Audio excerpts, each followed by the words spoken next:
우리 교회에 담임 목사로 이제 부임한 날짜가 2016년 2월 28일입니다. 이제 만 9년이 이제 다 돼 가네요. 이때 이제 하나님께서 특별하게 제게 교회에 목회적으로 주신, 감동으로 주신 말씀이 있어요. 그게 무슨 말씀이냐면 마태복음 9장 35절의 말씀입니다. 예수께서 모든 도시와 마을에 두루 다니사 그들의 회당에서 가르치시며 천국 복음을 전파하시며 모든 병과 모든 약한 것을 고치시니라. 그래서 예수님처럼만 하자. 예수님처럼만 하자. 그렇게 해서 먼저 가는 교회, 그 다음에 가르치는 교회, 전파하는 교회, 기도로 고치는 교회. 자, 이 표를 가지고 지금까지 목회를 감당을 해 왔습니다. 특별히 이제 이와 관련해서 이번 여름 휴가 때 제가 싱가포르에 좀 갔다 왔습니다. 나름대로 은혜 받은 게 좀 있어가지고 여러분들이 좀 소개해 드릴까 합니다. 제가 이제 묵고 있는 숙소에서 한 50m 정도 떨어져 있습니다. 보통 호텔 주위에 교회들이 잘 없잖아요. 근데 한 50m 떨어져 있는데 10m 간격으로 교회들이 있더라고요. 꽤 많은 교회가 있더라고요. 멀리 동남아에 그것도 작은 섬나라잖아요. 섬인데 교회가 쉽게 발견되는 게 신기하더라고요. 근데 이제 제일 먼저 눈에 띄는 교회가 이제 보시면 나오죠. Saint Joseph Church. 이게 이제 가톨릭 교회예요. 사이즈가 굉장히 크더라고 보니까. 이게 딱 있고 그 다음에 바로 옆에 한 10m 정도 되는데, 자, Grace SCC Church 이렇게 돼 있잖아요. C가 뭐냐 하면 Chinese. 아무래도 중국인들, 여기가 우리 한인교회처럼 중국인들만 모여있는 교회가 바로 이 교회더라고요. 개신교회예요. 그 다음에 바로 옆입니다. 또 보면 자, 금얀 메소디스트 처치 이렇게 돼 있잖아요. 한자로 보니까 감은당 이렇게 돼 있다고. 요 감리교회예요. 요거 개신교회예요. 요것도 사이즈가 굉장히 크더라고. 요거 이제 감리교회가 하나 있고, 그 다음에 길 건너에 딱 보니까 또 보니까 Catholic Church 자, of Saints Peter and Paul 이렇게 돼 있잖아요. 그래서 베드로와 바울 성당, 이것도 가톨릭이에요. 여러분 참고적으로 싱가포르 언제 독립했냐면 1965년도에 말레이시아에서 독립을 했습니다. 근데 이게 국민들이 좀 특이해요. 국민들이 4개의 종족이 이루어져 있다고. 크게 보면 중국인, 말레이시아인, 인도인, 아랍인 이렇게 국민들로 구성이 되어 있는데 1인당 GDP가 8만 불이에요. 그러니까 우리나라가 얼마 되냐면 3만 6천 불이거든.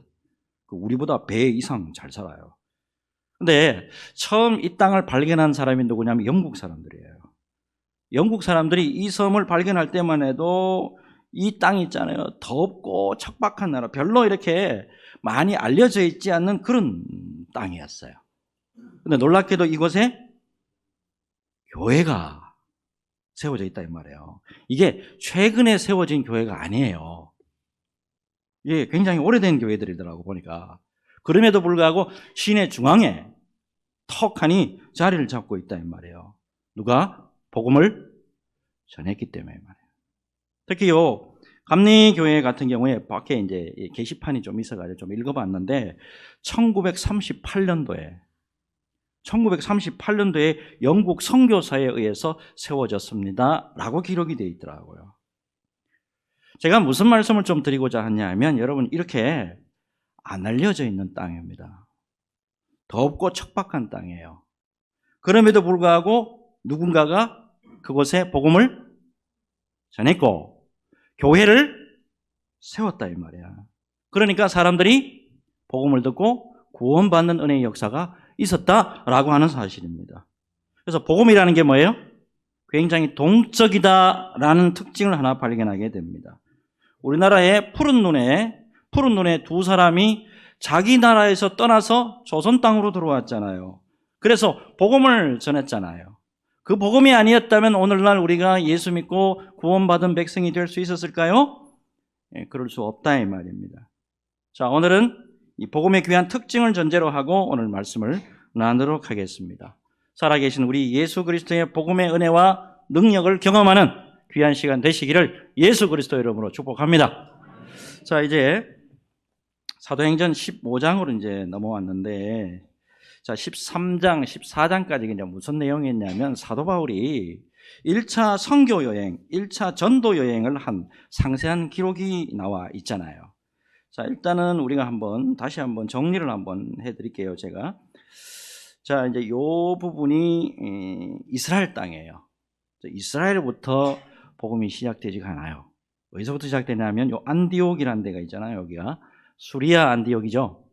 지금의 시리아 땅입니다. 자, 시리아 땅에서 요렇게 해가지고 요 구브로섬, 지금의 사이프러스 섬이에요.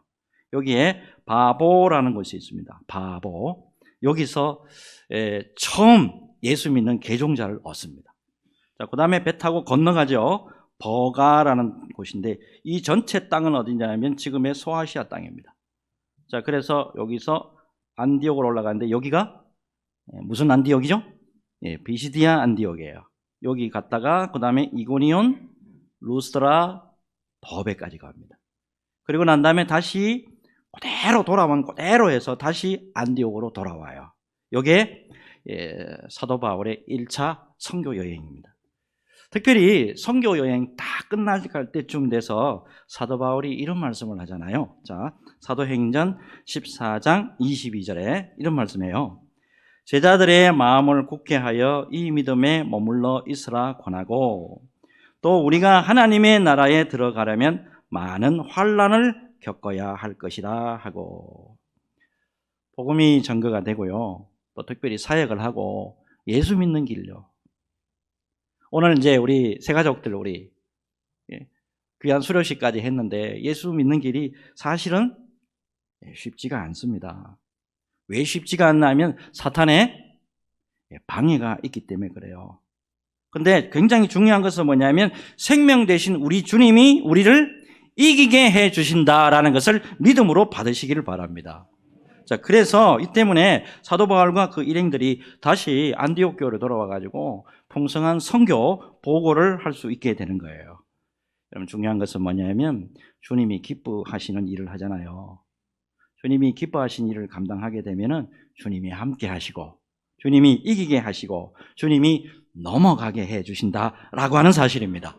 변함없이 이것을 꼭 기억하시고 변함없이 우리 주님을 기쁘시게 하는 자리에서는 저와 여러분 모두가 되시기를 예수 그리스도 이름으로 축복합니다. 자, 근데 사도 바울의 이 1차 전도 여행이 끝나자마자 신학적인 문제가 생깁니다. 신학적인 문제. 자, 오늘 본문 1절 볼게요. 어떤 사람들이 유대로부터 내려와서 형제들을 가르치되 너희가 모세의 법대로 할례를 받지 아니하면 능히 구원을 받지 못하리라 하니 그랬습니다. 예수 그리스도의 십자가 복음, 예수 그리스도의 십자가 복음만 믿기만 하면은 죄인이 구원받기에 조금도 부족함이 없는데, 자, 이 과거의 바리새파에 속했던 이 신자들이에요. 예수 믿는 사람인데도 불구하고 소위 다른 복음을 가르쳤다 이 말이에요. 자, 하나님을 몰랐던 이방인이 예수님을 믿어도 유대처럼 할례 받고 율법을 지키지 않으면 구원을 받지 못한다. 성경에 나와야 안 나와요? 안 나오는 이야기를 한단 말이야. 자, 예수님을 믿은 뒤에도 여전히 선민의식이 있어요. 여전히 혈통 우월주의에 빠져가지고 복음을 제대로 이해를 못하는 거예요, 지금. 자, 이렇게 돼가지고 이제 바울과 바나바를 예루살렘에 있는 사도와 장로들에게 보내게 되는데요. 그렇게 안디옥 교회가 결의를 하게 됩니다. 자, 그래서 그 유명한 제1차 예루살렘 공의회, 우리식으로 얘기하면 총회가 주후 49년에 개최가 된다 이 말이에요. 자, 여러분, 중요한 사실이 하나 있는데 이방인들이 예수 믿고 구원받는 거 있잖아요. 이방인들이 예수 믿고 구원받는 것은 사실은 앞에 모든 문제가 해결이 된 상태예요, 지금. 어떻게 해결이 됐냐면 빌립 집사님이 사마리아에, 유대인들이 들어가지도 않는 사마리아에 가가지고 예수를 전하고 복음을 전했을 때 구원의 역사가 있었어요, 없었어요? 있었단 말이에요. 10장과 11장을 보면 고넬료를 하나님이 들어서 베드로를 통해서 말씀을 전하게 하고 그들이 구원받는 역사가 있게끔 했잖아요. 그럼 이방인의 구원에 대한 문제가 다 해결이 된 상태예요. 그런데 지금 어때요? 바울과 바나바의 이방 선교가 본격적으로 막 이루어져 가고 있는데 엉뚱한 일이 벌어졌다 이 말이에요. 여러분, 예수님의 십자가 구원 사건을 믿음으로 죄인들이 구원받는다. 이거는 더 이상 더할 수도 없고 더 이상 뺄 수도 없는 거예요. 이게 기본 논리입니다. 요거. 근데 유대인들 가운데 바리새파에 속했던 사람들이 예수를 믿고 개종은 했어요. 근데 과거 전통을 못 버리는 거야. 과거 전통. 과거에 어떻게 했든 간에 예수를 믿음으로 말미암아 구원받습니다. 요것만 딱 써 있어야 되는데 율법과 할례를 행해야 됩니다. 또 다른 멍에를 뒤집어 씌우려고 한다 이 말이에요. 자, 이제부터 여러분 좀 신학적이고 학적이고 또 말씀으로만 좀 들어가기를 원하는데 꼭 기억해야 될 몇 가지가 있습니다. 자, 우선 첫 번째 히브리서 7장 27절 같이 읽겠습니다. 같이 읽습니다. 시작. 그는 저 대제사장들이 먼저 자기 죄를 위하고 다음에 백성의 죄를 위하여 날마다 제사 드리는 것과 같이 할 필요가 없으니 이는 그가 단번에 자기를 드려 이루셨습니다. 아멘.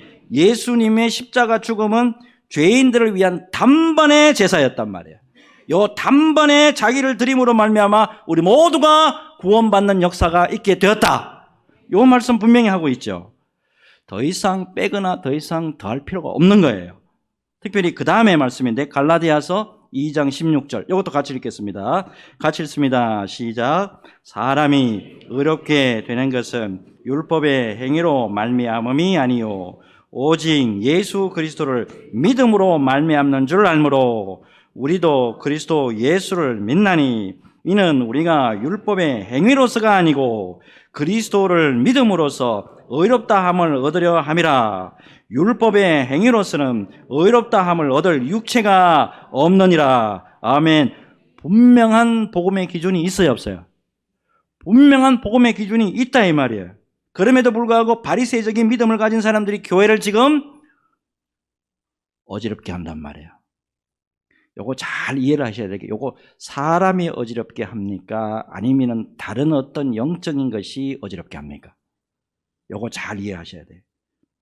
결국에 과거 2000년 전이나 지금 현대를 살아가는 우리에게 사탄이요. 사탄이 변함없이 교회 안에서 역사합니다. 복음 외에 또 다른 게 필요하다. 복음 외에 또 다른 것을 해야 한다. 믿음의 사람들을 미혹하고 있다 이 말이에요. 특별히 이 시대에도 거짓 선지자들이 많고요. 거짓 그리스도들이 우리나라에만 해도 버글버글합니다.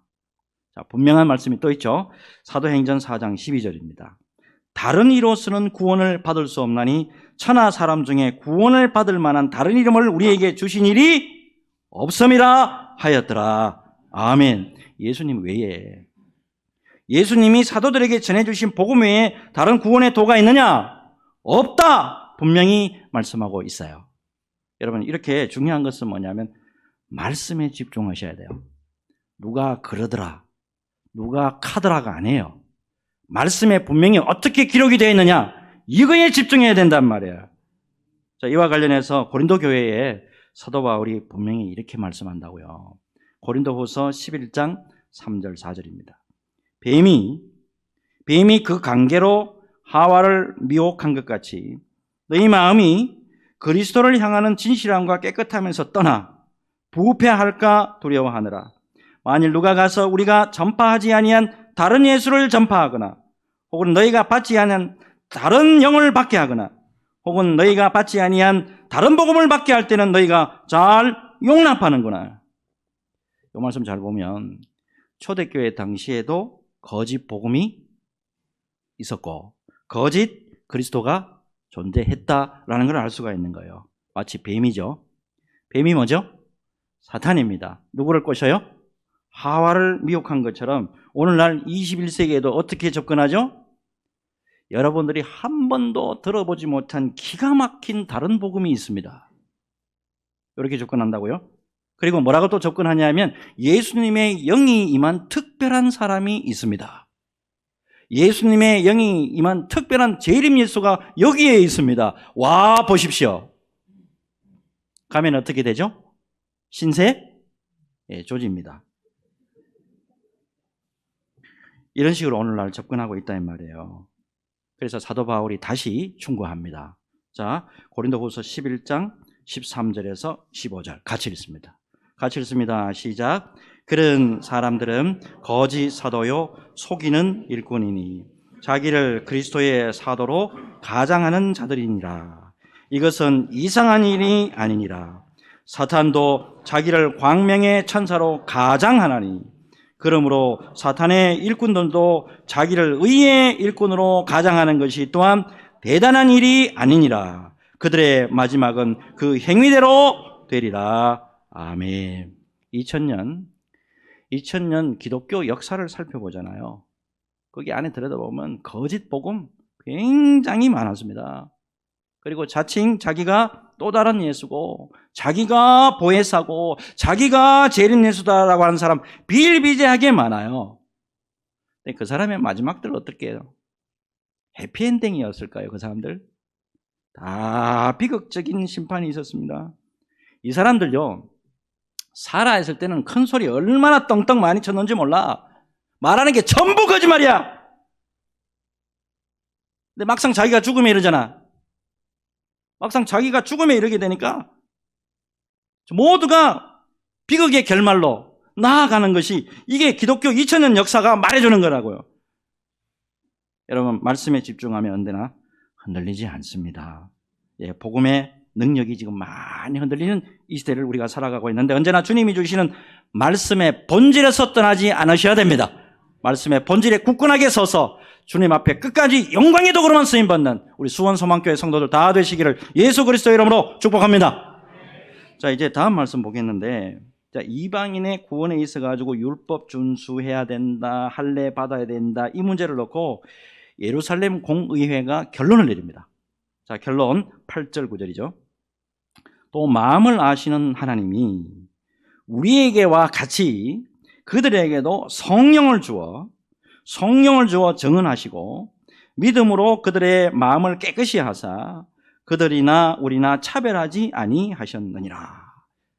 여러분 하나님은 유대인들과 동일하게 이방인들에게도 동일하게 예수를 믿음과 동시에 성령을 다 같이 주셨다 이 말이야. 믿는 그 순간에 성령 다 받은 줄로 믿으시기를 바랍니다. 여러분 믿음으로 구원받도록 차별하지 않았어요. 하나님께서 유대인들이라고 해가지고 우월의식 주고 유대인들이라고 해가지고 배타주의로 남을 무시해도 되는 것처럼 그렇게 말씀하신 적이 없다 이 말입니다. 누구나 예수 안에서 구원의 은혜와 축복을 다 누릴 수 있도록 하나님께서 허락해 주셨다는 말이에요. 그래서 복음이라는 것은 예수를 믿는 누구에게든지 차별 없이 구원을 주시는 기쁘고 복된 소식이다 라는 것을 여러분 꼭 기억하셔야 됩니다. 아울러서 이제 11절 보시겠는데 같이 한번 읽을까요? 11절 같이 읽습니다. 시작. 그러나 우리는 그들이 우리와 동일하게 주 예수의 은혜로 구원받는 줄을 믿노라 하니라. 아멘. 우리 하나님은 유대인과 헬라인이나 누구나 동일하게 주 예수님의 은혜로 구원받게 해 주셨다라는 거예요. 그렇기 때문에 어떤 사람도 능히 매지 못하는 멍해 같은 율법 강요하는 거 이거는 옳지 않다라는 것이 분명히 해집니다. 여러분 결론적으로 말씀드리면은 구원이라는 것은 행위, 내가 무슨 능력이 있고 내가 무슨 공로가 있고 내가 무슨 노력을 해서 얻는 게 아니다 이 말입니다. 유대인이나 헬라인이나 이방인이든지 간에 십자가에서 인류의 죄를 대속하신 예수 그리스도의 공로, 그 은혜로 우리가 구원받는 거예요. 이 외에 다른 가르침이 있다라고 하면 그게 바로 다른 복음이라는 거. 여러분 꼭 기억하시기를 바랍니다. 사도 바울이 에베소서 2장 11절에서 13절에 이렇게 강조합니다. 이렇게 강조하는 거 한번 볼게요. 자, 에베소서 같이 읽겠습니다. 2장 11절에서 13절 시작. 그러므로 생각하라. 너희는 그때의 육체로는 이방인이요 손으로 육체에 행한 할례를 받은 무리라 칭하는 자들로부터 할례를 받지 않은 무리라 칭함을 받는 자들이라. 그때 너희는 그리스도 밖에 있었고 이스라엘 나라 밖의 사람이라. 약속의 언약들에 대하여는 외인이요 세상에서 소망이 없고 하나님도 없는 자이더니 이제는 전에 멀리 있던 너희가 그리스도 예수 안에서 그리스도의 피로 가까워졌느니라. 아멘. 우리 모두가 예수 그리스도의 십자가의 피로 하나님과 가까이 되어졌고 그 은혜로 구원받았음을 한시라도 잊지 말라. 이 말씀인 것입니다. 안산 동산교회 원로 목사님이시죠. 김인중 목사님이 쓰신 유명한 책이에요. 성령에 붙잡힌 전도자. 여기 보면 참 귀한 간증이 하나 실려가 있어요. 자, 목사님이 우연히 어느 부목사님 한 분의 통화하는 소리를 듣게 돼요. 무슨 소리냐면 저는 그런 데는 신방 못 갑니다. 저는 그런 데는 신방 못 갑니다. 이 소리가 듣길래 귀를 의심했어요. 아니 목사가 신방을 못 가겠다니 도대체 왜 저러는 걸까 이상한 느낌이 들어가지고 통화가 끝난 후에 이제 부목사님에게 다시 묻습니다. 왜 신방을 못 간다고 했는지요? 부목사님의 대답이에요. 새로 등록한 성도인데요. 룸사롱을 개업한다고 개업 예배를 드려달라고 하는 거예요. 그래서 목사는 그런 곳에 가면 안 됩니다. 그런 곳에 못 갑니다. 라고 했다는 거예요. 그런데 김민중 목사님이 갑자기 화가 나더래. 아니 성도가 부르는데 목사가 안 간다니 이게 말이 되느냐는 거예요. 그래서 이렇게 말합니다. 왜 못 갑니까? 그 사람도 구원받아야 될 한 영혼 아닙니까? 왜 못 갑니까? 그 사람도 구원받아야 될 한 영혼 아닙니까? 다시 전화하세요. 내가 간다고. 자, 근데 막상 김인중 목사님이 이런 말씀을 해놔놓고 가만히 보니까 목사가 성경을 끼고 어디 가야 돼 지금? 룸사롱에 들어가야 된단 말이야. 이게 이제 갈등이 생긴단 말이야. 그래서 자기도 그랬더라고. 룸사롱에 들어가는데 두리번 살펴지더래 자기가. 그런 마음으로 들어갔어요. 근데 한쪽 곁에는 이런 마음이 생기는 거예요. 그 영혼이 예수님을 만나야 된다. 저 사람이 룸사롱 아니라 룸사롱보다 더 안 돼 있더라도 저 사람을 예수님을 만나게 해줘야 된다. 이 마음이 강하게 들더래요. 룸 안에 들어갔더니만 10대 명의 아가씨들이 자기 사장의 VIP 손님이라고 호들갑을 떨면서 오빠 어서 오세요. 인사하고 난리더래요. 자, 목사님 웃으면서 아가씨들 다 내보내고 룸사롱 사장입니다. 성도를 붙잡고 간절히 기도해드립니다. 그리고 그분이 인생이 살아온 역정이 너무 힘들었어요. 인생 살아온 그거 아픔과 울분 다 들어주고 바리새인들의 비난을 감수하면서 죄인들의 친구가 되어주신 우리 예수님을 그 자리에서 전하게 됩니다. 놀랍게도 그 성도가요 예수님을 눈물로 영접하는 사건이 벌어집니다. 얼마 지나가지 않아가지고 룸사롱 사장님 룸사롱 딱 정리하고 신문사 지국이 있어요. 신문사 지국 어려운 지국 이거를 인수해가지고 땀을 흘려 쓰고 일하고 이웃을 위해서 봉사하는 모범적인 성도가 되었다라고 하는 사실입니다. 여러분 구원은 절대적으로 예수님의 십자가 은혜로 말미암은 거예요. 그리고 더 중요한 것은 사람을 차별하지 않는다. 우리 예수님은 절대로 구원에 있어서 사람을 차별하지 않는다. 꼭 기억하시고 주님의 은혜에 늘 감사하고 차별이 없는 십자가 복음을 담대하게 우리도 전해보는 저와 여러분 모두가 되시기를 예수 그리스도 이름으로 축복합니다. 자, 마지막으로 한 말씀 더 봐야 되는데 여러분 예수님의 전적인 은혜로 우리가 구원받았어요?